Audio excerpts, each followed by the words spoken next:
আমাদের স্কুলে আজকে চিলড্রেন্স ডে কীভাবে পালন করলাম আমরা সেটা একটা ছোট ভিডিওর মাধ্যমে তুলে ধরছি।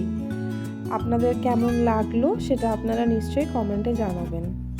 অনুষ্ঠানটি শুরু হলো জওহরলাল নেহরুর ফটোতে মাল্যদান করে।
অনুষ্ঠানের শেষে সবাইকে চকলেট দেওয়া হলো এবং একটা করে তারা ক্রেয়নের সেট পেয়ে ভীষণ খুশি হয়ে বাড়ি চলে গেল মাংস ভাত খেয়ে।